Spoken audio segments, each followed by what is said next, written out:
चलिए तो आज हम जानते हैं कि करेंसी, किसी भी देश का करेंसी वह किस तरह से उस देश का ट्रेड को इम्पैक्ट करता है, अफेक्ट करता है। यदि उस देश का करेंसी स्ट्रांग हो रहा है तो वह उसका किस तरह से ट्रेड इम्पैक्ट होगा, यदि वीक हो रहा है तो किस तरह से इम्पैक्ट होगा, किस तरह से वह बैलेंस ऑफ पेमेंट को मेंटेन करेगा, ये सब देखते हैं। हालांकि हमने strong currency, weak currency, soft currency, ये सब के बारे में आपको पिछले वीडियो में डिटेल एक्सप्लेनेशन किया है, लेकिन फिर भी संक्षेप में हम बता देते हैं ताकि समझने में किसी भी प्रकार की परेशानियां का सामना नहीं करना पड़े।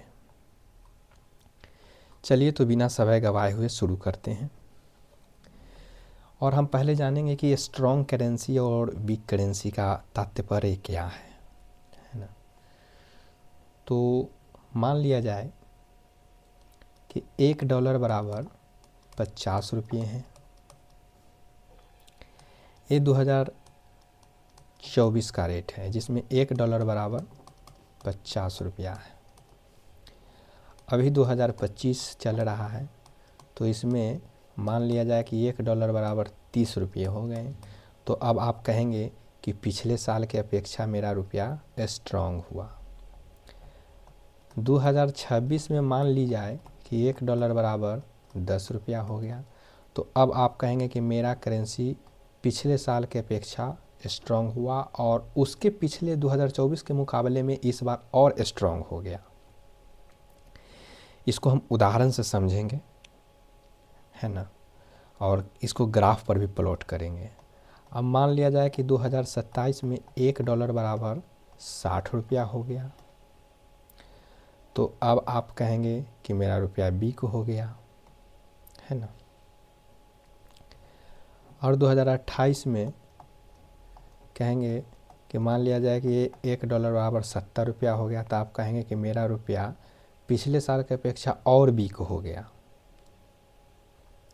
ठीक, हम आशा करते हैं कि स्ट्रॉन्ग करेंसी और वीक करेंसी का मतलब समझ गए होंगे। अब हम उदाहरण के माध्यम से समझेंगे, वो ज़्यादा अफेक्टिव होगा।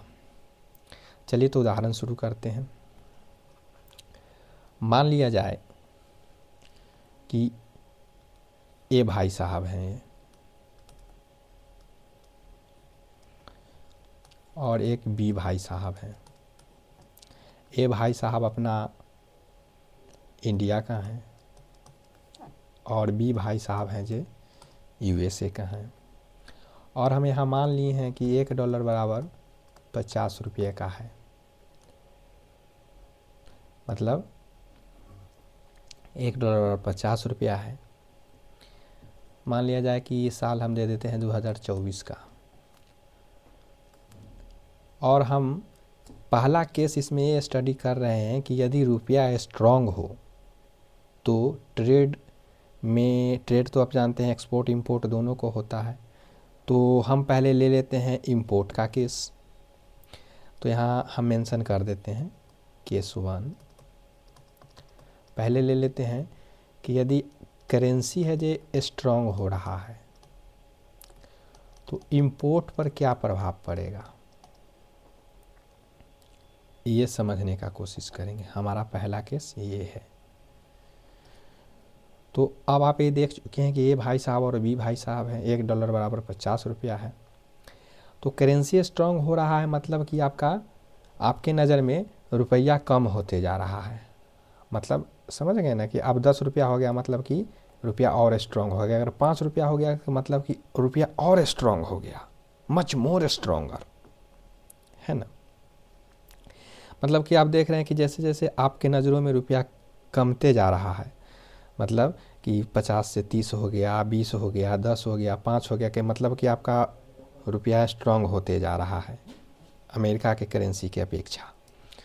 तो हम ये देख रहे हैं कि अब आप कोई गुड्स एंड सर्विस यदि अमेरिका से मंगाएंगे तो अब आपको कम रुपया देना पड़ेगा, है ना। अब जैसे मान लिया जाए कि 2026 में अगर आप मंगाते कोई गुड्स एंड सर्विस तो आपको मान लिया जाए कि वो 1 यूनिट ही मिलता, तो आपको 1 यूनिट गुड्स एंड सर्विस खरीदने के लिए 10 रुपया ही देना पड़ता। अगर वही गुड्स एंड सर्विस अगर आप 2025 में मंगाते तो आपको उसी गुड्स एंड सर्विस के लिए 30 रुपया पेमेंट करना पड़ता है ना। तो आप देख रहे हैं कि 2026 में आपको कम रुपया पेमेंट करना पड़ रहा है और उसी गुड्स एंड सर्विस के लिए 2025 में आपको 30 रुपया पेमेंट करना पड़ रहा है।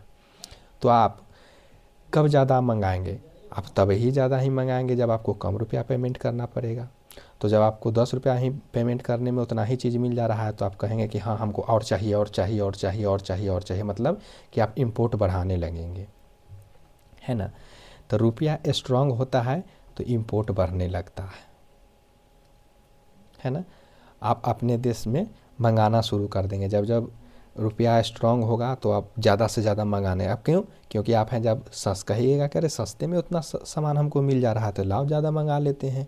भारत के मार्केट में डिमांड बढ़ जाएगा तो आप लोग है जो यहाँ सप्लाई करने पर पूरा कोशिश फोकस करेंगे क्योंकि कम ही रुपया में आपको ज़्यादा गुड्स एंड सर्विस मिल जा रहा है। तो चलिए अब हम इसको ग्राफ के माध्यम से प्लॉट करते हैं। तो ये तो आप जान चुके हैं कि एक्स एक्सिस और वाई एक्सिस होता है, कोऑर्डिनेट में आप पढ़े ही होंगे। चलिए इसको थोड़ा हम डीप कर देते हैं ताकि अच्छा से दिखे क्लियरिटी के साथ। तो वाई एक्सिस पर हम लोग करेंसी को लेते हैं और एक्स एक्सिस पर हम लोग क्वांटिटी को लेते हैं। क्वांटिटी मैंने गुड्स एंड सर्विस का क्वांटिटी, इधर गुड्स एंड सर्विस लेंगे उधर करेंसी लेंगे। तो हम ये देख रहे हैं कि हाँ अब इस पे हम लोग यूनिट दर्शा देते हैं दोस्तों। मान लिया जाए कि ये 10 रुपया है, ये 20 रुपया है, ये 30 रुपया है, ये 40 रुपया है और ये 50 रुपया है।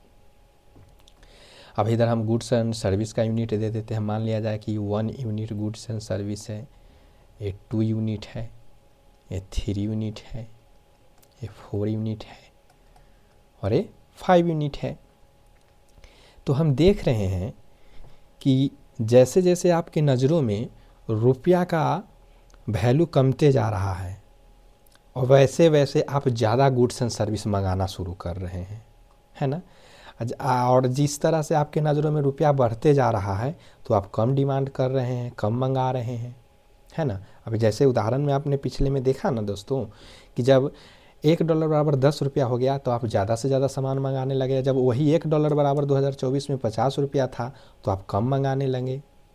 मतलब कि आपको उसी गुड्स एंड सर्विस के लिए आपको ज़्यादा पैसा देना पड़ रहा है। तो आप कोई भी चाहेगा कि अब भाई पहले है जो उतना में कम ही रुपया में उतना हो जा रहा था, अब है जो आप ज़्यादा रुपया मांग रहे हैं तो ऑब्वियसली है कि डिमांड कम जाएगा, है ना।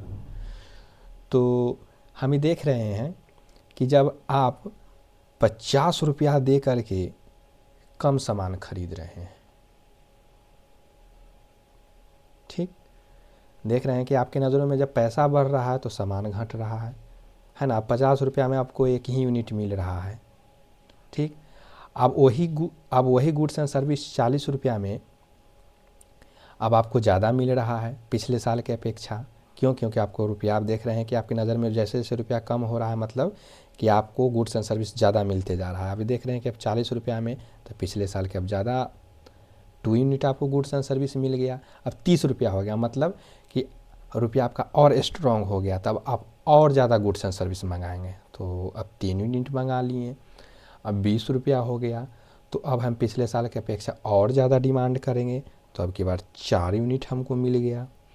अब 10 रुपया हो गया। 10 रुपया मतलब हो गया कि अब हम और पिछले साल की अपेक्षा डिमांड करेंगे तो और हमको गुड्स एंड सर्विस मिलेगा।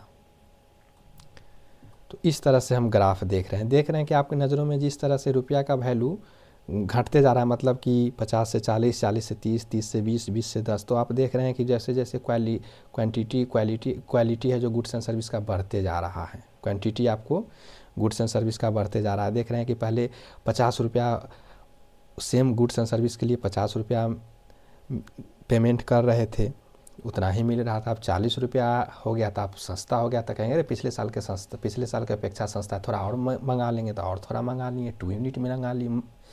अब 30 रुपया हो गया था, कह रहे भाई उतना ही गुड्स एंड सर्विस अब 30 रुपया में ही मिल रहा था, थोड़ा और मंगा लेते हैं। अब 20 रुपया हो गया तो कहिएगा कि थोड़ा और मंगा लेते हैं, तो 4 यूनिट हो गया। अब 10 रुपया हो गया तो कहिएगा कि और मंगा लेते हैं, तब 5 यूनिट हो गया। मतलब कि आपके नज़रों में जैसे जैसे रुपया घटते जा रहा है और उसका वैल्यू घटते जा रहा है, वैसे वैसे गुड्स एंड सर्विस का वैल्यू बढ़ते जा रहा है। मतलब कि एक घट रहा है और एक बढ़ रहा है, तो इसको हम क्या कहते हैं, नेगेटिव रिलेशनशिप कहते हैं, है ना। एक का बढ़ना एक का घटना। तो हम देख रहे हैं कि जैसे जैसे रुपया घट रहा है वैसे वैसे गुड्स एंड सर्विस बढ़ रहा है, माने आपको गुड्स एंड सर्विस बढ़ रहा है। अब हम इसको क्या काम करेंगे कि जो जो पॉइंट मिला है इन पॉइंट, अब उसको हम लोग मार्क कर देते हैं और उसको मिलाएंगे। चलिए दोस्तों, तो इसको हम मार्क कर दिए, मार्क कर दिए दोस्तों। अब हम इसको मिलाते हैं और देखते हैं कि ग्राफ किस तरह से बन रहा है। चलिए तो हम मिला भी लेते हैं और देखते हैं। तो ये देख रहे हैं कि मिलाने के बाद कुछ इस तरह के ग्राफ मिल रहा है दोस्तों, है ना। ये पॉइंट सब आपस में कनेक्ट हो जाएंगे, यहाँ ये भी पॉइंट आपस में कनेक्ट हो जाएंगे। चूँकि हम लोग ने रैंडमली लिया है, यूनिट नाप के तो लिया नहीं है, इस कारण ये है कि ये थोड़ा नीचे हो गया है, नहीं तो ये पॉइंट सब आपस में स्ट्रेट लाइन बनेंगे, है ना। और ये हम देख चुके हैं कि ये नेगेटिव रिलेशनशिप का कर्व हुआ है दोस्तों, है ना। तो हम यहाँ फिर से अब इसको हम एक बॉक्स के रूप में लिख देते हैं और आप इसे पूर्णतः ध्यान में रखेंगे कि करेंसी स्ट्रांग हो रहा है, तो हम देख रहे हैं कि इंपोर्ट आपके देश में बढ़ रहा है। अगर इंपोर्ट बढ़ रहा है तो एक्सपोर्ट घटेगा। अब ये किस तरह से घटेगा, अब इसको हम एक्सप्लेन कर देते हैं। अब देख रहे हैं कि अब आपको सेम गुड्स एंड सर्विस, जब आपका करेंसी स्ट्रांग हो रहा है तो आपको ज़्यादा मिल रहा है, मतलब कि आपको उतना ही गुड्स एंड सर्विस के लिए कम रुपया में मिल जा रहा है ना। अब वहीं अब अमेरिका वाला मान लिया जाए कि आपसे मंगाए, अमेरिका वाला अब आपसे मंगाए, तो उसके लिए क्या हो जाएगा, उसके लिए जस्ट उल्टा हो जाएगा। क्यों? क्योंकि अब आप देख रहे हैं कि पहले आप कहते हैं अमेरिका वाला भी भाई साहब अगर यदि आपसे मंगाते तो उस समय क्या था, $1 बराबर था 50 रुपया। तो अमेरिका वाला भाई साहब वह गुड्स एंड सर्विस मंगाते तो आप कहते हैं जे भाई साहब इस वस्तु का दाम 50 रुपया है, आप हमको $1 दो, हम आपको ये एक्सपोर्ट कर देते हैं। ठीक है। अब हम देख रहे हैं कि अब उसी गुड्स एंड सर्विस में कि अब $1 बराबर मान लिया जाए कि 20 रुपया हो गया, मान लिया जाए कि और स्ट्रांग हो गया, मतलब कि 10 रुपया हो गया। तो अब अमेरिका वाले भाई साहब को कितना डॉलर पेमेंट करना पड़ेगा, तो भाई साहब अमेरिका वाले को कितना पेमेंट करेगा, तो 10 में हम 50 में 10 से भाग देंगे, यानी $5। अब उसी गुड्स एंड सर्विस के लिए अमेरिका वाले भाई साहब को $5 पेमेंट करना पड़ रहा है।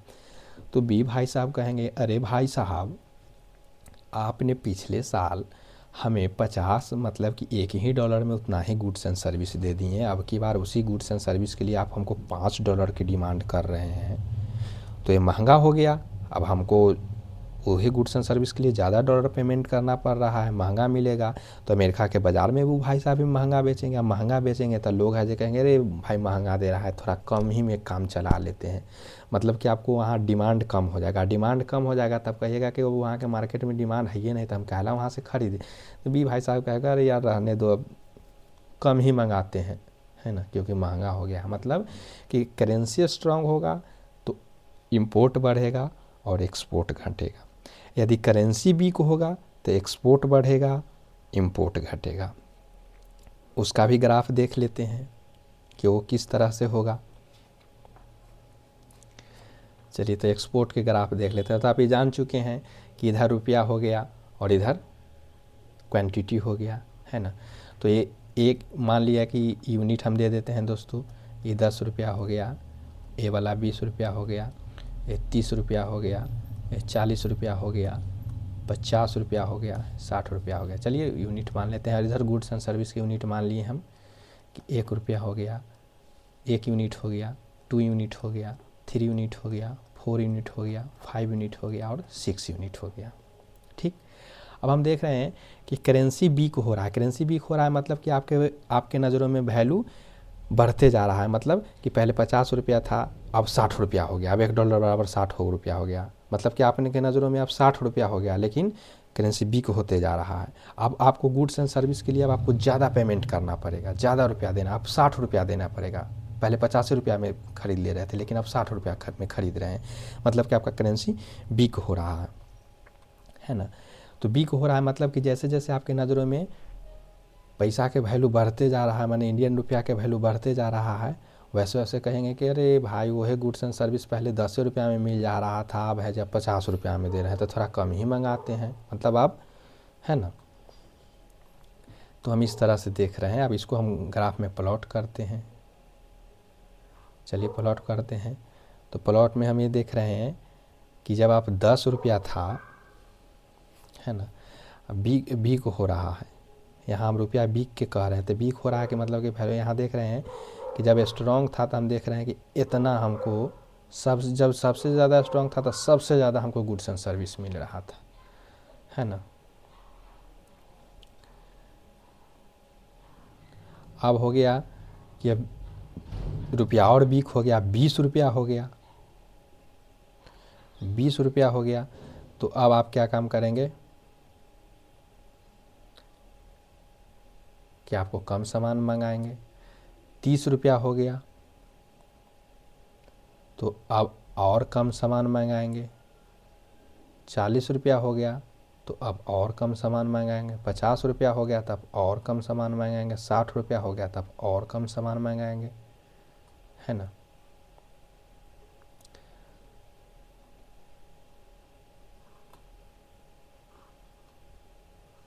सॉरी दोस्तों, यहाँ ग्राफ में मिस्टेक हो गया। चलिए इसको हम फिर से ड्रॉ करते हैं। सॉरी दोस्तों, मिस्टेक हो गया था, इसको हम फिर से ड्रॉ करते हैं। तो इधर हम देख रहे हैं कि 5 यूनिट हो गया, ये गुड्स एंड सर्विस का, ये 5 यूनिट हो गया। अब यहाँ पे हो जाएगा 5 यूनिट, ये हो जाएगा 6 यूनिट। हम देख रहे हैं कि रुपया वीक हो रहा है ना। मतलब कि आपके नज़रों में रुपया का वैल्यू बढ़ते जा रहा है। तो 10 रुपया में वीक हो रहा है ना। तो 10 रुपया में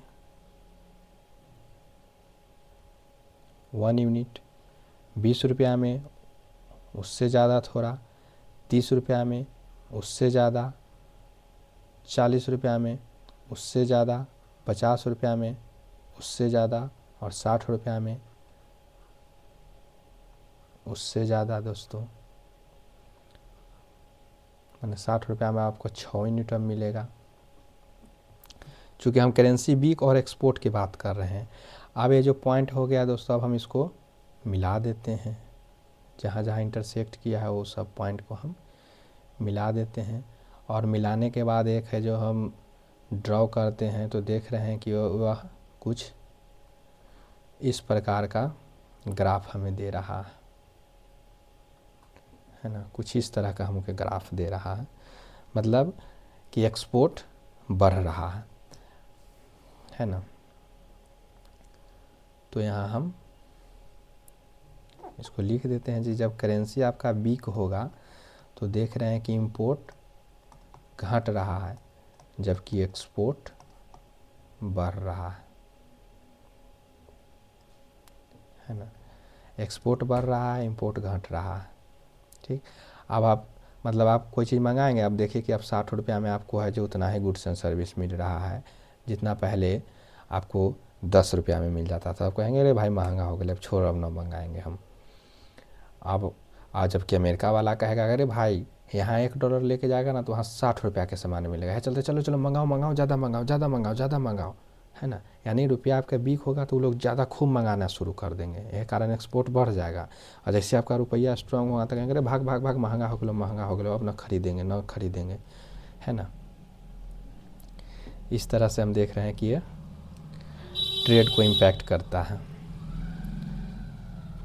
थैंक यू दोस्तों। हाँ, और ये भी ध्यान रखिएगा दोस्तों कि एक्सपोर्ट बढ़ा मतलब कि आपको बैलेंस ऑफ पेमेंट पॉजिटिव हो गया, इंपोर्ट बढ़ा मतलब कि आपको बैलेंस ऑफ पेमेंट नेगेटिव हो गया। तो देख लिए दोस्तों किस तरह से बैलेंस ऑफ पेमेंट को भी इफेक्ट किया, ट्रेड को इफेक्ट किया दोस्तों। चलिए, थैंक यू दोस्तों।